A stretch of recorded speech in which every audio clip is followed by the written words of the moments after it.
You're watching Game Show Network.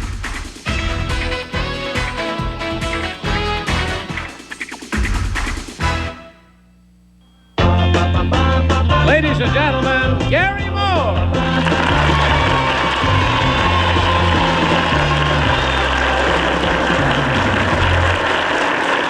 Thank you. Hi. Nice to have you with us again. Welcome to Tell the Truth.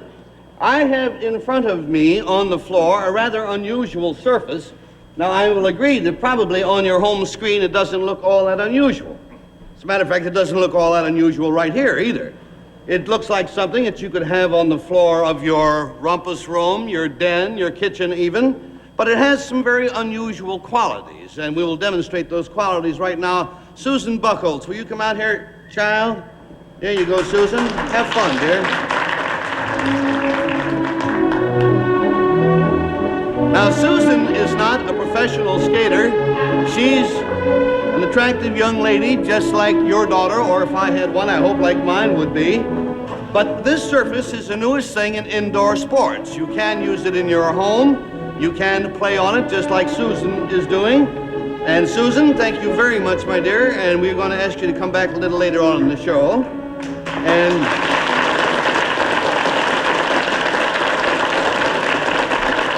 our first guest is one of the gentlemen who helped to develop this, and we'll meet him as soon as we meet our panel here on To Tell the Truth. Bill Cullen, Peggy Cass. Bill Cullen again. Kitty Carlisle. And Gene Rayburn.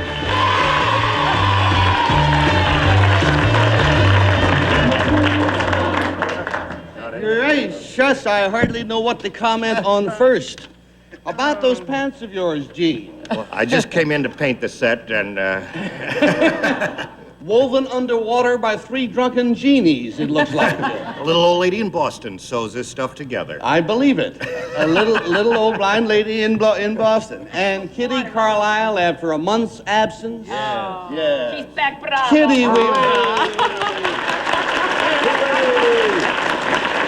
Kitty, we've missed you. Oh, I've missed you. Just last week in the dressing room, Peggy and all of us, we were saying, gee, we certainly miss, what's her name? No, they were so glad to have you back. You. And Bill, and Peggy. But you're such a snappy dresser. Yeah. Oh, thank you. Well, in any event, it's Monday, and we do have work, if you call it that, to do. So let us forge ahead with it. Let us meet a most ingenious gentleman.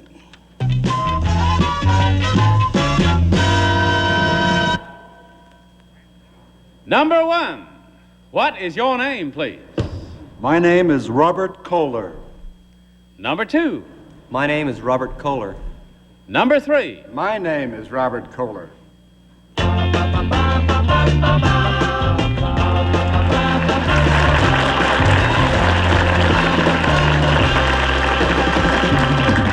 Now, our task, as always, is to find out which one is the real Robert Kohler, and this is the way his story goes. I, Robert Kohler, have made it possible for people to ice skate in their own living room. I was instrumental in the development of a remarkable thermoplastic material that you skate on as you would a regular rink or pond. Its interlocking panels can be placed anywhere, in the den, in the basement, the game room, or even the kitchen. And it's just great for the high school gymnasium. It's actually rugged enough to play hockey on. So when the temperature hits 80 degrees and you're dying to go ice skating, I'm your man. My ice-like surface is called simply Slick. Signed, Robert Kohler.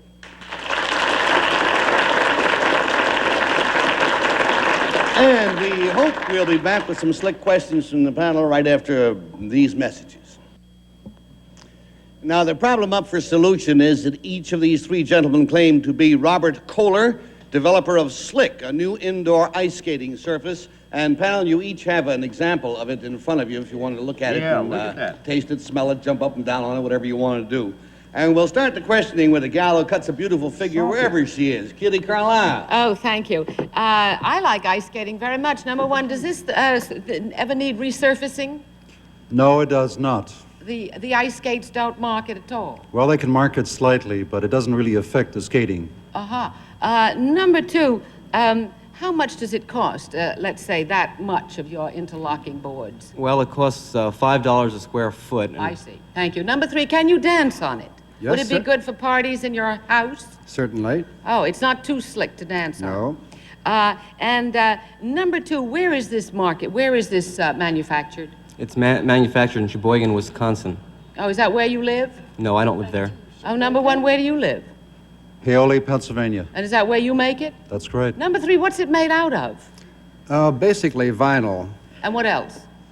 Well, I don't Are think... you a chemist? No, I'm not. How did you invent it? I didn't invent it. Well, how did you get a hold of it? Someone gave us the idea, and so we developed it from Number there. two, who invented it? There goes the buzzer, Kitty, and we're going to go to Gene Rayburn. Thank you, Gary. Number three, is this extruded vinyl or? Some of it is extruded and some is pressed. Number two, is there any polyester resin of any kind in this? Not polyester resin, no. Number one, if you did a lot of figure skating on it, you know, the figure skaters have those saw-like things in the front of the skates and to dig in when they want to stop and do turns and all that. Would it hurt it eventually? Well, if you're talking about jumps and so forth, it would, after a while, mark the surface, doing sulcos or axles and so on. But regular skating would not mark it to any extent. Number two, is it in commercial use anywhere now, like in a school gymnasium for hockey or any place? The only place it's in commercial use right now is in Osaka, Japan. Osaka, Japan? Right. Why Osaka, Japan, number two? During the World's Fair there, the Canadian Pavilion, we installed it at the Canadian Pavilion. And they loved it. Thank you, Gene Rayburn, and we go to Peggy Cass. Number two, what's extruded? I'm not kidding. I don't That know means what you that can't get in.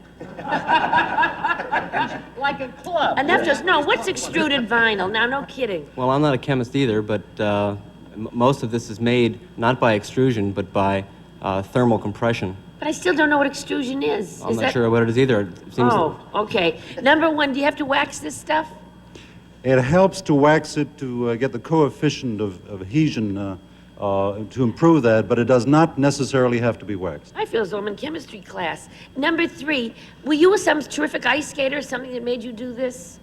Am I a terrific ice Yeah. skater? No. Oh. By no stretch of the imagination. I see.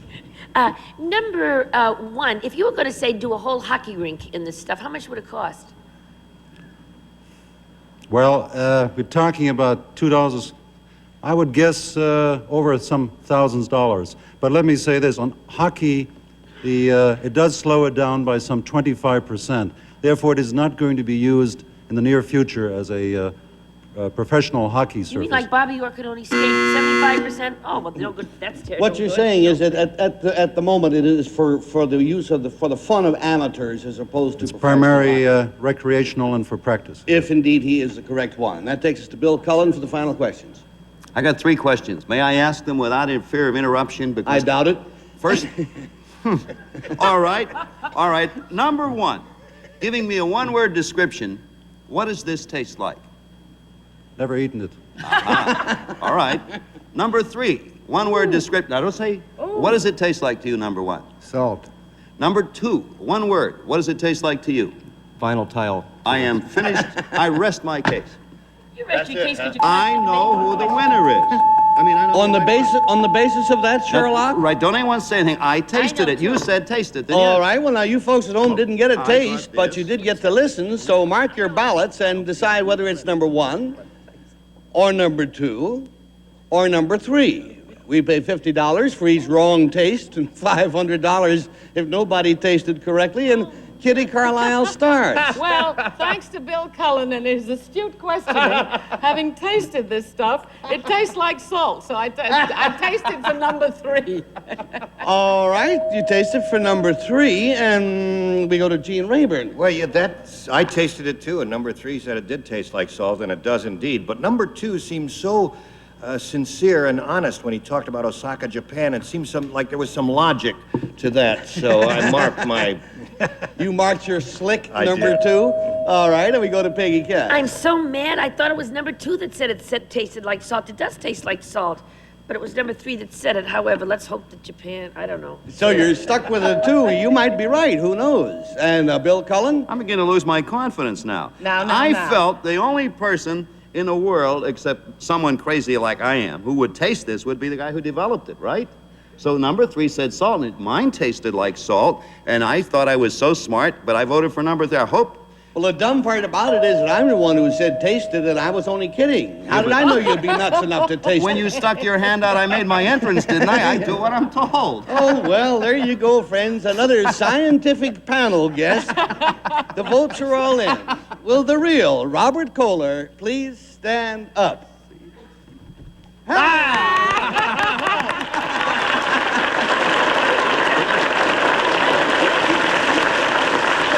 Excellent job, friend. Number 1, sir, what is your real name, please, and what do you do? My name is Frederick Selby. I'm an investment banker with Burnham and Company. That's a good job. And number 2 with the 2 wrong votes, sir, what is your real name, please, and what do you do? My name is Peter Cornish, and I'm a copywriter with Benton Bowles Advertising.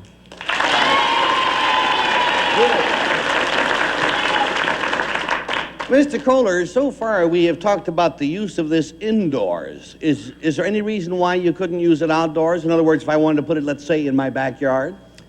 Well, yes, there are 2 reasons why we don't suggest it for outdoor use. One is that, particularly in places like New York, there's a great deal of dust and dirt and grit and sand blowing around, and of course you can't skate on that. Ah, yes. Secondly, if it's being a thermoplastic, meaning that it gets warm, as it gets warm, it gets slightly soft. If it gets that wouldn't help it either. Wouldn't help it either. You'd be skating uphill, in fact. Well, I guess that tells me all I need to know about that. I'll keep mine in the living room. And thank you, Mr. Kohler, and thank you, imposters, for being here with us on To Tell the Truth.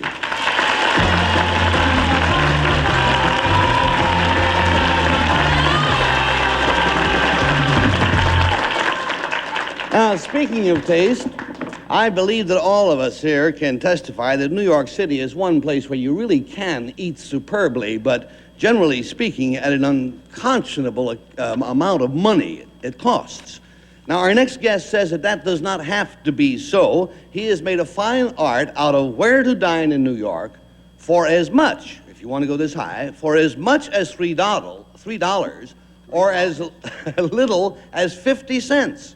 And we'll meet him in a moment right after some tasty commercials. Bill Cullen, I got some great news for you. I was chatting with Mr. Kohler during the commercial. He said the reason that that slick tastes like salt is that one of the principal ingredients is Epsom salts. So good luck. Good luck and goodbye. Now let us meet the man who is a restaurant bargain hunter.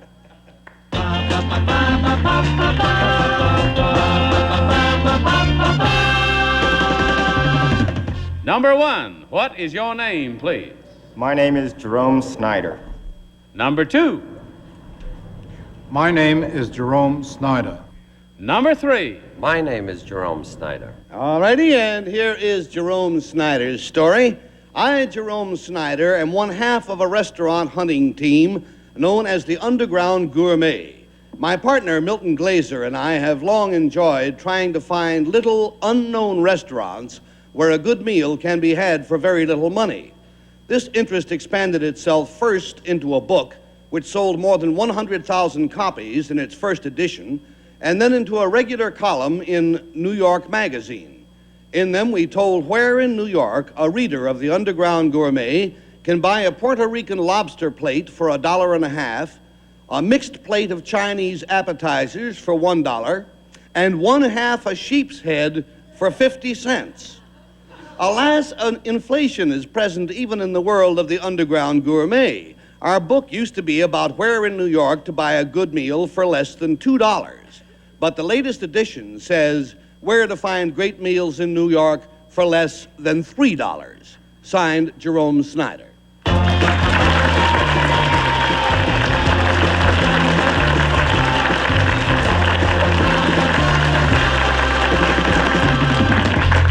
And I figure we start the questioning with the last of the big-time spenders, Mr. Gene Rayburn. Thank you, Gary. Number 2, would you tell me where you can get a half a sheep's head for 50 cents so I never go there? It's a little restaurant on Hester Street called Puglia. Puglia. P-U-G-L-I-A. P-U-G-L-I-A. It's an Italian restaurant, number 2, is it? Yes, it is. Number 3, where can you get some good soul food for under $3? Well, I would say the West Boondocks. The West Boondocks? Number 1, since your column appears in the New York Magazine, can you tell me who it was who evaluated kitchens in Manhattan and rated them according to... He had garbage cans, like this kitchen has a 3.5 garbage can rating. Who did that, you remember? Max Asner did that once. I beg your pardon? Max Asner. Yeah. Number 2. Thank you, Gene. Let's go to Peggy. Okay, number 1, what is a dairy restaurant on 28th Street that you recommended in New York Magazine? There was O'Doon's on 28th. What? O'Doon's. Thank you. And in number 3, on 7th Avenue, there's in the garment district, you recommended a place that's in a building. Do you know which place that is? Alan Bess. Thank you. And number 2, how do they serve that sheep's head for 50 cents? I mean, what do they do? Has it got a wool on it or anything?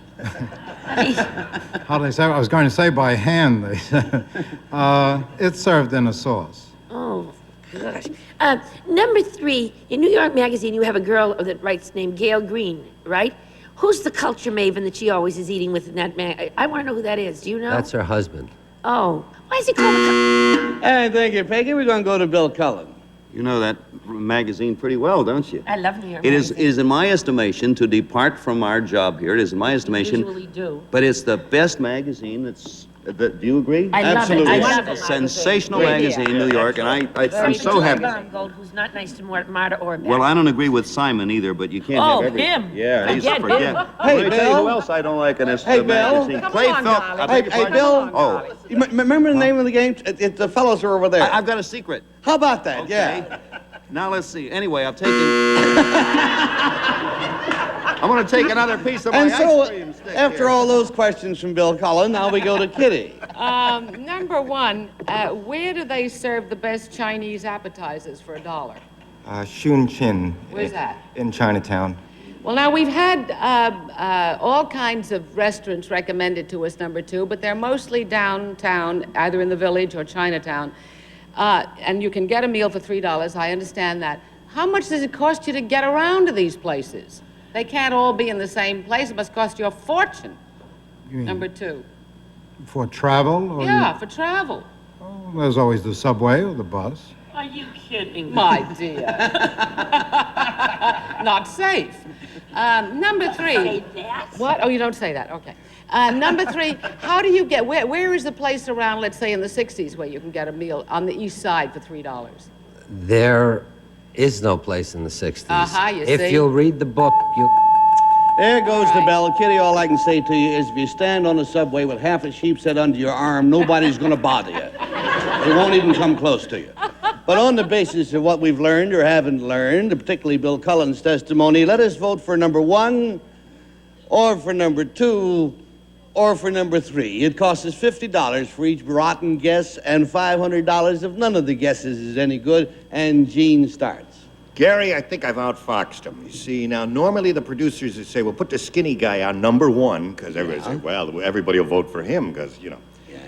But I am using pure logic. A guy couldn't do this job and go from restaurant to restaurant unless he was slightly corpulent. So I voted for slightly corpulent number 3. Slightly corpulent. Oh, you just injured that Slightly man corpulent. deeply. But let's go to Peggy Cass. Well, I voted for number 3 because Alan Bess is that place on 7th Avenue, and also he knew something else that I didn't know. And it's not O'Doon's, that dairy. Who ever heard of a dairy restaurant called O'Doon's? Shapiro's, but not O'Doon's. Okay, so we got 2 for 3, and Bill Cullen, what are you going to do? Number 2 did not eliminate himself. Number 1 did, in answering Gene's question. That's Scanlon's, I think, who rated the kitchens. Right. And on the basis of the answers that Peggy got, Yes? I voted for slim, trim number 3. Atta boy, you saved his life. Well, we got, three. We have a limb forming up Well, here. I'm not on the limb department. I voted for slightly corpulent, number 2. That evens it out. I'd be amazed if any of these fellows spoke to any of us after this is over. I don't want to have dinner But in any event, will the real Jerome Snyder slim and trim.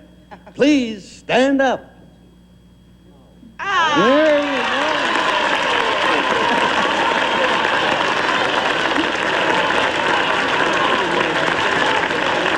Kitty is back with a vengeance. Let's find out about the imposters. Number one, sir, what is your real name, please, and what do you do? My name is George Fertitta, and I'm an account executive for Worth Perfumes. Nice to have you, George. Number three, you look trim to me with 3 wrong votes. What is your real name, please, and what do you do? My name is Stan Silver. I'm a real estate investor, and I'm in the wholesale travel business.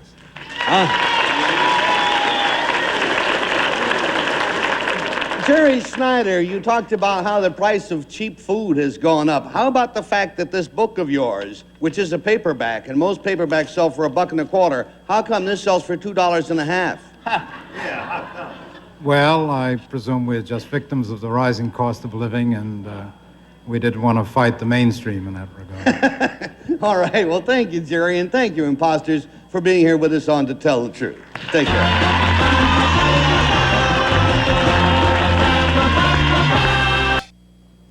Kitty, I must say, whatever you did in that month certainly sharpens you up there. You're batting 1,000%. Yeah. 2 out of 2. I'm lucky. Well, it's only Monday. We'll see how the things go as the week goes along. And we hope we will see you here at the same time tomorrow. Take care now.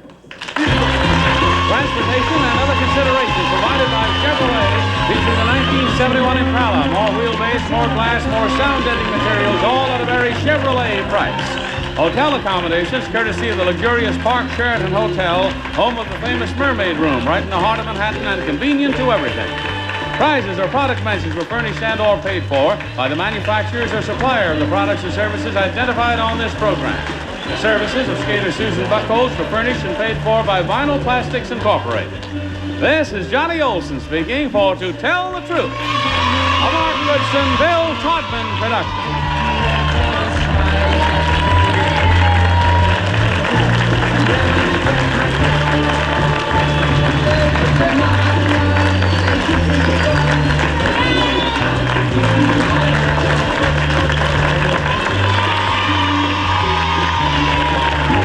Get ready to match the stars with the star-studded Big Money Match Game coming up next here on Game Show Network.